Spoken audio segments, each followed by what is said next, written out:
السلام علیکم، بسم اللہ الرحمن الرحیم، اللہم صلی علی محمد و علی آل محمد وبارک وسلم۔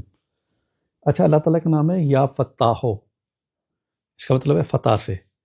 تو آج کل جو لوگ مالی پریشانی میں ہیں، مالی مشکلات میں ہیں، تو اس کو نا عشاء کی نماز کے بعد 1100 مرتبہ پڑھیں، اور اس کو مستقل پڑھیں۔ یہ نہ ہو کہ آپ 15 دن پڑھیں یا 10 دن پڑھیں، تو اس کے اثرات نہیں آتے۔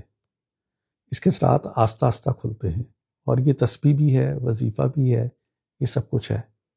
اور اس کے اول آخر 7 مرتبہ درود پاک پڑھنا ہے، اور پھر آپ نے یہ کرنا ہے کہ عشاء کی نماز کے بعد وطر سے پہلے 2 رکعت نماز نفل حاجت پڑھنی ہے، اور اس میں آپ نے اس کو 21 مرتبہ پڑھنا ہے، یا فتح ہو یا فتح ہو۔ پھر اس کے بعد وطر پڑھیں گے، اور وطر پڑھنے کے بعد آپ اللہ سے دعا کریں گے، اللہ یہ تیرے اپنے اس اسم اعظم کی برکت سے ہمیں فتح، خوش نصیبی، مال و دولت، جو بھی آپ نے اللہ سے مانگنا ہے مانگیں، اور اس کو کم سے کم 41 دن آپ پورا کریں، کم سے کم۔